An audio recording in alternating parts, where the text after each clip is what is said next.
এই যে গত কয়েকদিন আগে একটি খবর, ন্যাশনাল ব্যাংক, দেশের প্রাইভেট ব্যাংক আছে, কারা টাকা রাখে? আমি আপনি টাকা রাখেন, বাংলাদেশের মানুষ টাকা রাখে, আমার আপনার টাকা।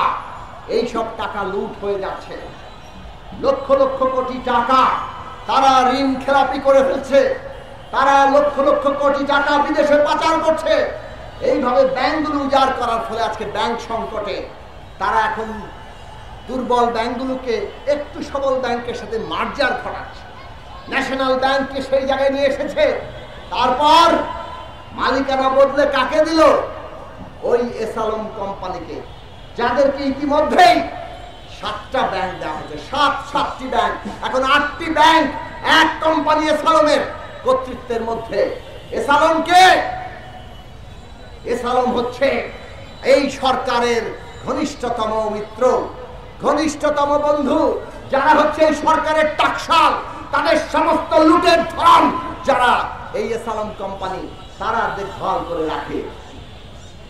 আর যে সরকারি কর্মকর্তারা এই রাতের আধারে ভোট কেটে জনগণকে ভয় দেখিয়ে আন্দোলনে দমন পীড়ন করে এই ধরনের নির্বাচন করে দেন, তারা কি অবস্থায় আছে?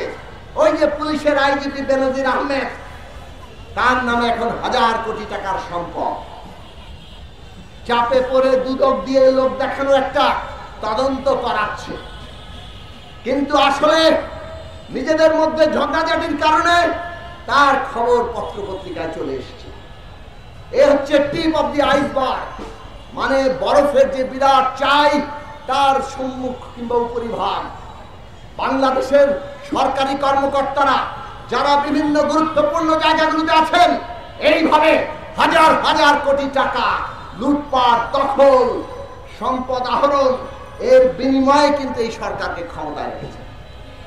আজকে এসালম আর বেনজিরদের সরকার, এই সরকার, এবং তাদের এই মরসি পাট্টা জমিদারি টিকে রাখার জন্য আমার আপনার ভোট কেড়ে নিয়েছে, আমাদের উপরে নির্যাতন চালাচ্ছে, গুম করছে, খুন করছে, মামলা দিয়ে একটা ত্রাসের রাজত্ব কায়েম চালিয়ে যাচ্ছে। বন্ধুরা আমার, এরা ছাত্র সমাজের ভবিষ্যৎ ধ্বংস করবে। ইতিমধ্যে শিক্ষা ব্যবস্থাকে এরা ধ্বংস করেছে। শিক্ষার মান বলে কিছু নাই, চাকরি বাকরি বলে কিছু নাই। আজকে উন্নয়নের কথা বলে, হাজার লক্ষ কোটি টাকা এই সব প্রকল্প থেকে লুট করা হয়, কিন্তু এত যে বড় প্রকল্প, দেশে বিনিয়োগ কোথায়? দেশে কর্মসংস্থান কোথায়?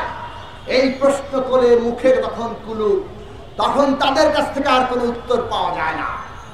ওদের উন্নয়ন হচ্ছে বড় বড় প্রকল্প, ঋণ করো বিদেশ থেকে, জনগণের ঘরে ঋণ চাপাও, আর বড় প্রকল্প করে আত্মীয় স্বজন ভাই বেড়াদারদেরকে লুটের ভাগ দাও, ওইটা বিদেশে তারা পাচার করবে। এই উন্নয়নের ফলে আমাদের ভবিষ্যৎ নয়, কারণ আমাদের ছাত্র সমাজ এই শিক্ষা ব্যবস্থায় না পাচ্ছে দক্ষতা, না হচ্ছে তাদের মানবিক কোন গুণাবলীর বিকাশ।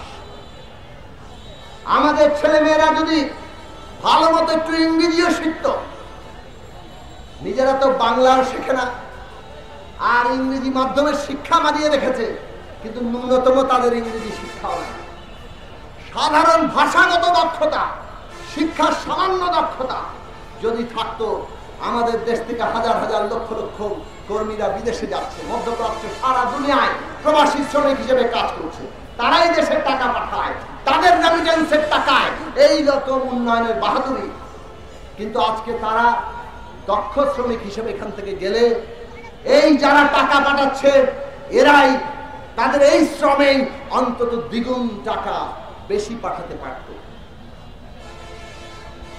এই শিক্ষা ব্যবস্থা অতটুকু দেয়নি। এই শিক্ষা ব্যবস্থা আমাদের দেশের ছাত্রদেরকে দক্ষ করে তোলে না, করে না বলে লক্ষ লক্ষ ভারতীয়, শ্রীলঙ্কা কিংবা এই সমস্ত দেশের লোকেরা বাংলাদেশে চাকরি করে, যখন আমাদের ছেলে মেয়েদের চাকরি হয় না। এই বাংলাদেশের বাস্তবতা এরা তৈরি করেছে।